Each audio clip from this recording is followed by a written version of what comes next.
Listen, I've seen a lot of people calling for Klopp to be sacked.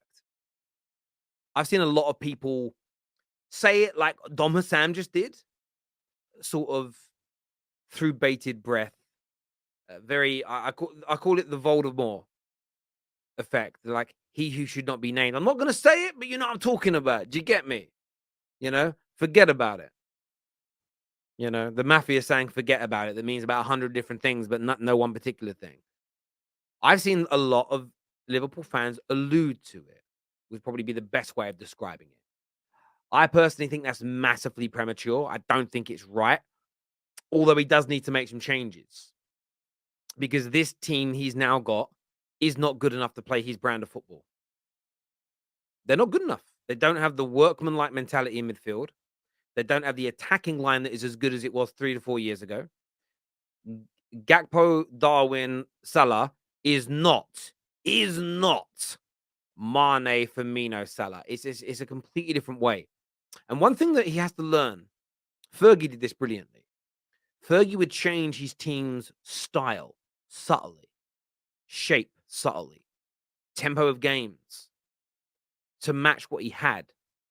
Because Fergie wasn't even as blessed as certain managers are in nowadays, where you've got 18, 19, 20 first team level players.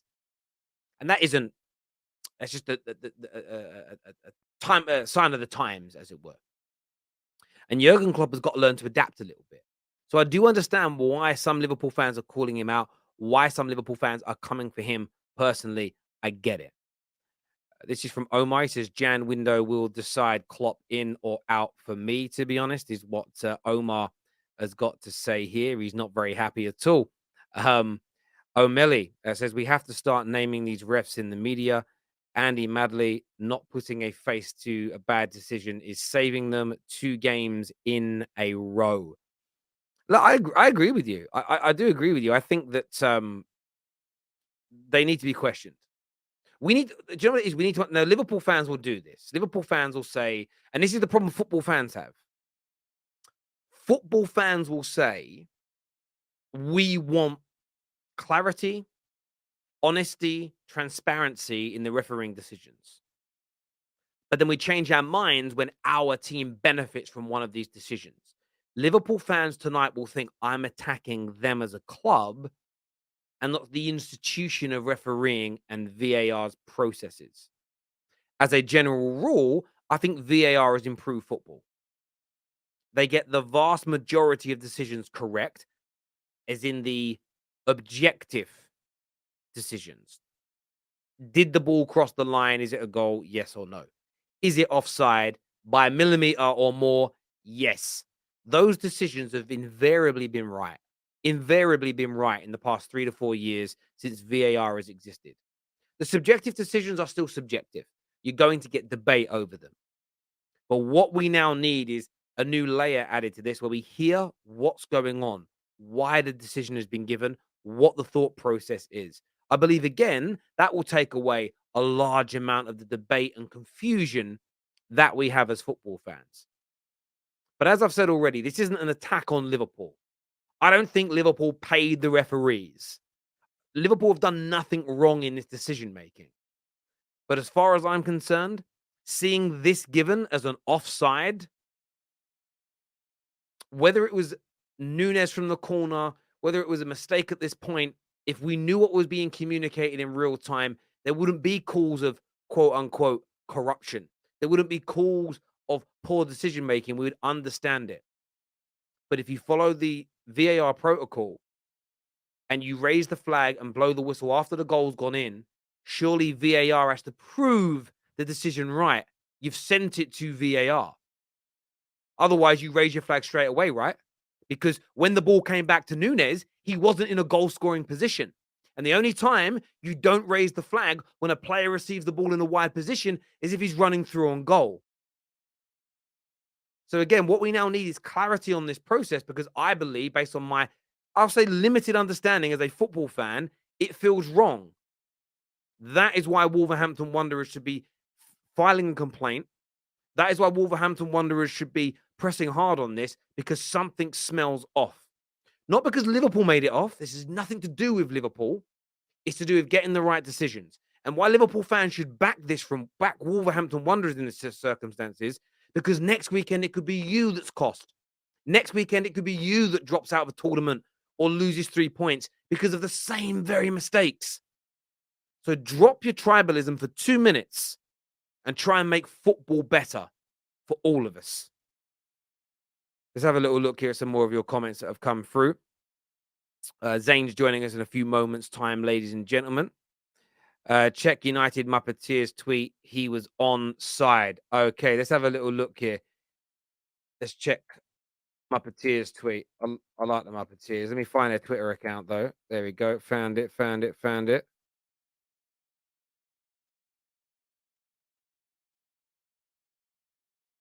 Oh, God.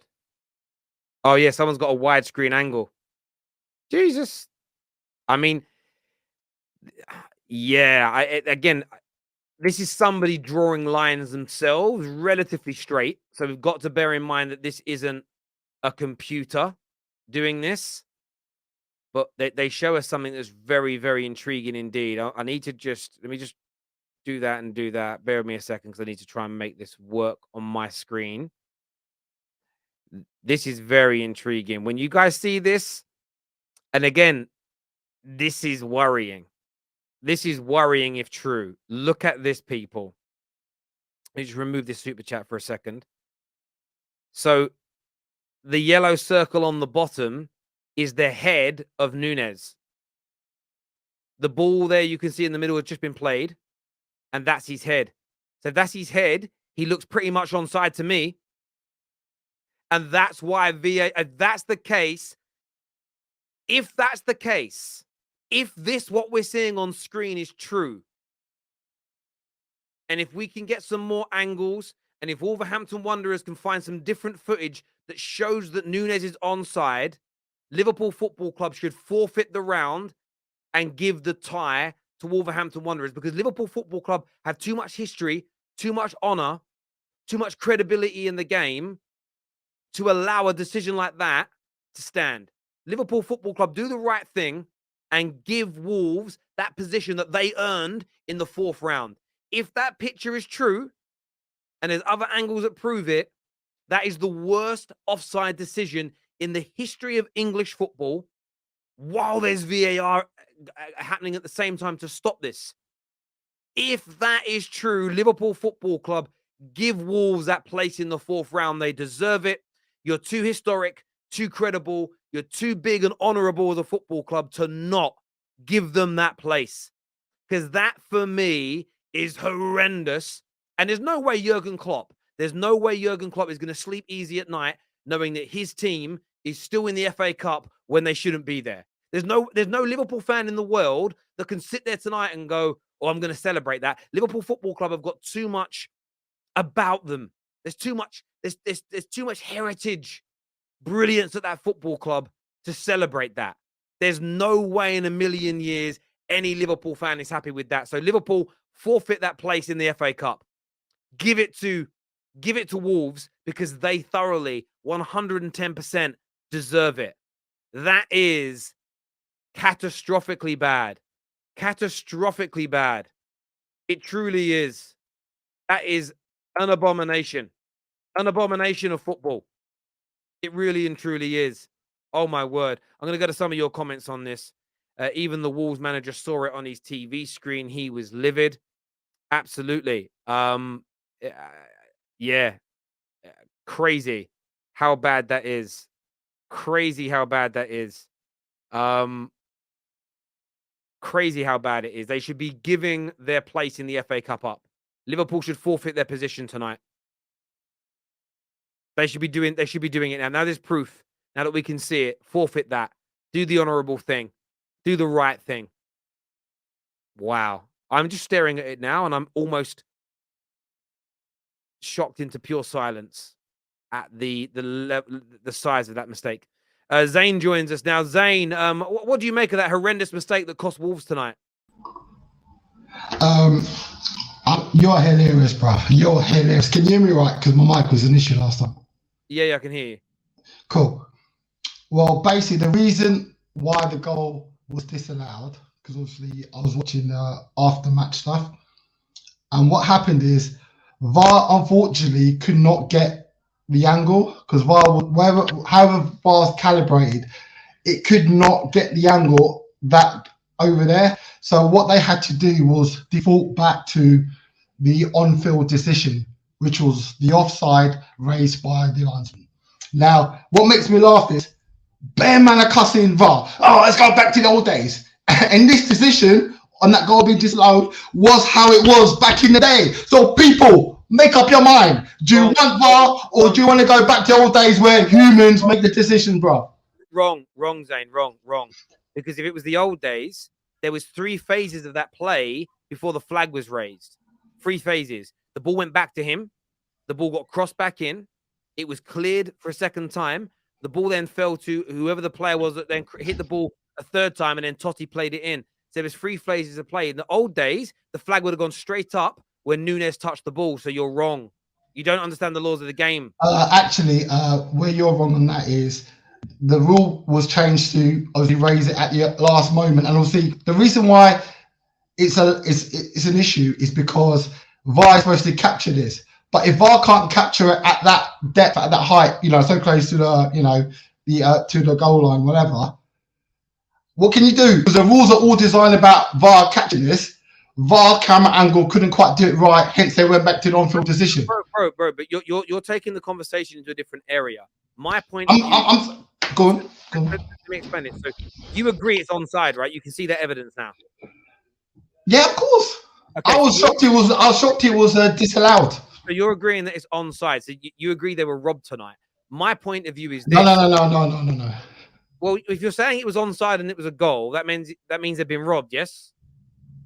As per the officials and the rules at the moment, yes, I can see why the goal was disallowed. However, in real time, the fact that it took 10 minutes was a disgrace. Why is it fucking taking 10 minutes to work out what the fuck happened, i.e. the corner taker was a goal offside? But me as a neutral fan watching it, I thought, yeah, they're through, right? But ultimately, we're fans. We don't control the game. We don't officiate it. We don't control the rules. So all we can do is go with what the game has put in place. And as per the rules of the game, whether you like the rules or not, and that's what I keep saying to people, it's the rules that cause the problems and they need to be addressed and fixed. Because like I said, in the old days, you put it up straight away. Now the rules are different. So I think it's more about the way the rules are being implemented and changed detrimentally for things like this, right? That's it. I personally thought it was a goal because I thought there's no fucking way that guy was offside. No way. But now understanding why they explain why it was offside, me with my logical hat on can say, all right, fair play. The rules are shit, but at per that goal is offside. So that's the problem. People need to talk about the actual rules then, not the implementation, because ultimately, if the rules are shit, you're going to get this type of stuff. But as I've said on the show already, I'm talking about the implementation. This is what I've said. They allowed 3 phases. They allowed 3 phases of play, the goal to go in, then raise the flag, so that VAR reviews it. Yeah. Because if the flag goes up before the goal goes in, then there's no VAR. If VAR doesn't have the camera angles, exactly, yeah. The on-field decision was goal. No, the linesman had flagged for offside after the goal. But you're not listening. You don't know the process. Listen to what again. If he's giving offside for Nunes, that was 3 phases of play earlier. If you run offside now in the game and you're running into it and you get the ball in the wide position, all season the flags have gone up early, haven't they? But this is a human being. Zane, answer my questions. Yes. So the ball goes to Nunes in a wide position. He's not. Is Nunes running through on goal? No. So the flag has to go up if he's offside. It doesn't. They allow the play to continue. They allow the goal to go in. Then they flag it off. Therefore, the on-field decision was goal. VAR now has to intervene to assess whether Nunes was offside or not. They haven't got the angles. So for me, that is where the robbery has come in. However, what do you think Liverpool should do now? Should Liverpool forfeit their place in the FA Cup to do the right thing? Of course not, no. Because like I said, goals happen ultimately. You know, over season, you're going to get some goals in your favour you shouldn't deserve, and you'll get some goals where you. That's the nature of football and sport. So if we start micro analysing every single thing, then what's the point? So for ultimately, I get what you're saying, Terry, but to counter a thing, how many times have you seen a striker that's blatantly offside, goes past the defender, shoots, it misses, whatever, and then the linesman raises the flag 5 seconds later, and everyone's saying, why did you let the striker carry on? Because the defender could have got injured, all that kind of stuff, right? So that's the other point to say, you know what I'm saying about they're putting the flag at the last moment possible. There's evidence I'm showing you there where it happens in other scenarios as well. So I would, like I said, go back into what your other point is. Yes, the rules are incorrect and all that. Yeah. I get you. Zane, listen, I appreciate you coming on, mate, and having your. But can I say something, please, Elsa? Very, very, very quickly. Go for it. All right. People need to relax about Liverpool, right? I've been saying for 2 years the midfield was shit. We're going through a transformation because as we Donkey, you know my thoughts on Donkey, right? So Klopp is going through a rebuild. So all I say to Liverpool fans is enjoy the football. Whether as a neutral, watching a Liverpool game is probably one of the most entertaining. If you never watched football before, you would want to watch a Liverpool game because whether you like it or not, it's entertaining. So all those fans, chillax, relax, support your players. Nunes, Capo, allow these haters. We support your players and enjoy the ride. Wherever we come, we come. But we're in the transformation. So let's just get on with it and just stop bitching about things and be loyal to your club, bro. That's it. Yep. All right. Cheers, Zane. All the best, mate. Take care. Thank you. It's funny, Zane talking about being loyal to clubs when Zane celebrated losing last year. It's very strange.